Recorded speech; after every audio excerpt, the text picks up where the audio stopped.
when Nintendo released the successor to the widely popular Nintendo DS in 2011. The media reception wasn't always a good one. The 3DS, although a fairly advanced handheld gaming machine, was criticized for many reasons. The biggest reason was lack of software, but it didn't help that the hardware left much to be desired. Graphically speaking, the 3DS is pretty good. The 3D works well. Overall, the OS is greatly improved over the DSi. The hardware specs weren't really the issue, but the actual hardware was not appealing to a lot of people. For starters, the console was only available in limited color variations, black and blue, each one with 3 separate colors for each layer. This is referred to as the layered cake design. Accompanying the layered cake design was a series of angular edges, not exactly ideal for long gaming sessions.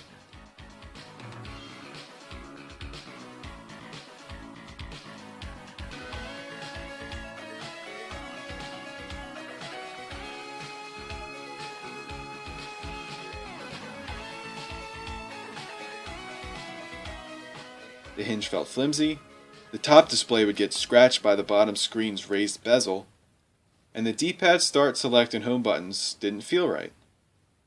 Not to mention the screen size was small and the controls were cramped. Now in 2013, I'm sitting with a 3DS that from a software and hardware standpoint is greatly improved. The 3DS has games now.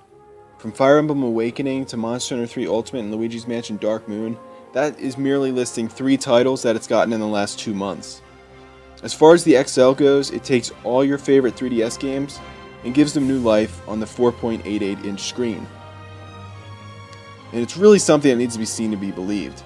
Now I understand a lot of reviewers tend to tell you about the screen resolution being the same as the original, and they really say this as a way to bring the 3DS XL down to earth. Don't think too much into it though, the 3DS XL screen looks amazing, period. This is coming from a Vita owner and a Galaxy S3 owner. The screen looks beautiful. Now for those worried about pixel density and how it's going to affect how the games look, stop worrying about that. It is true you can see some pixels in some games, however it does not make the games look any worse than what they would on the original 3DS.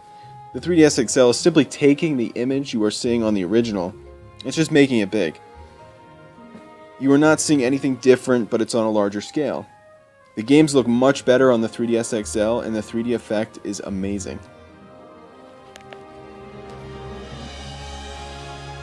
The biggest change of the 3DS XL is its 4.8-inch display. However, the screen size is not the only thing you're getting with this upgrade. You're getting a more ergonomic machine that is better suited for long gaming sessions. The 3D effect seems much easier on the eyes due to it being a bigger focus point. Nintendo has also implemented an anti-glare treatment for both screens, something they have not done in the past. This means that those who want to play their handheld outdoors are now able to with ease. Although the treatment isn't perfect, it is an upgrade over the original, which was nearly impossible to play outdoors. A nice way of improving the 3DS because it makes the screens visible in sunlight. The same cannot be said for PS Vita. The screen resolution is nothing to brag about, but playing the games on the bigger screen is satisfying. It always brings a smile to my face when I put in my old games to see what they look like on the bigger screen.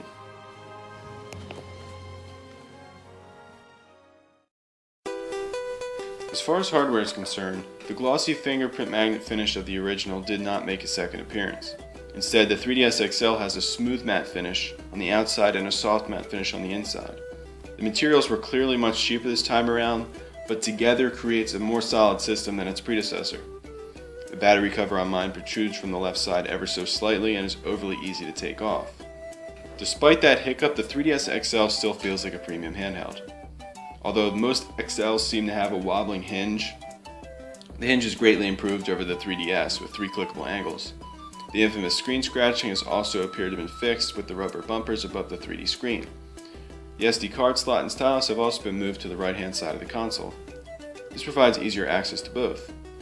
As far as input goes, the D-pad has been upgraded, the start, select, and home buttons are now separate and feel much better than the original. The power button is a downgrade, but that is really the only issue I can find with the system's input. Another welcome feature is the 3D slider. The 3D slider now locks into the off position and it feels much sturdier than on the previous model. The extra large touchscreen is by far the biggest input upgrade.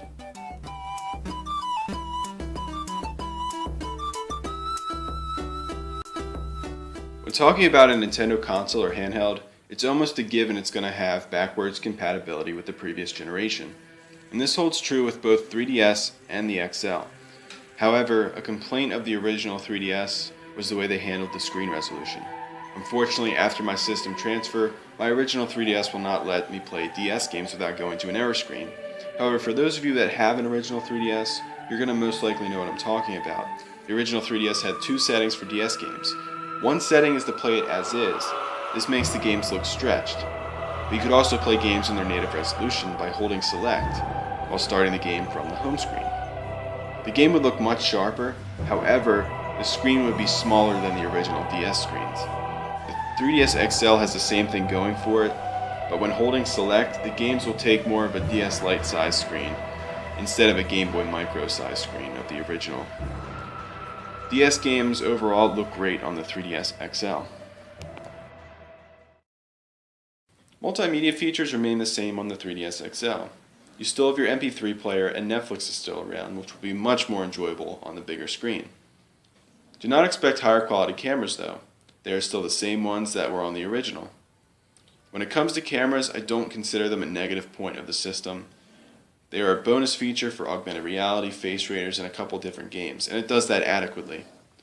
The 3DS is a dedicated gaming machine, and I do not think reviewing it as a multimedia device is fair. At the end of the day, the 3DS is still a gaming machine and should be viewed as one. The sound has unfortunately taken a dip. In games like Ocarina of Time, the speakers squeak when playing high notes on the ocarina.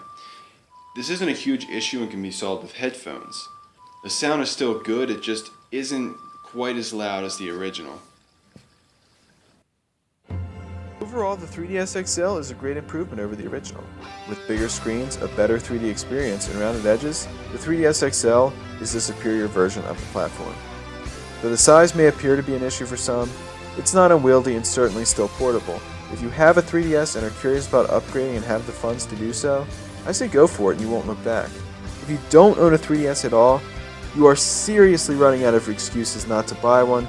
With a full catalog of DS games and the growing list of 3DS games that are being released, the handheld has gone from the bullpen to an ace in many console owners' rotation in the matter of 2 years.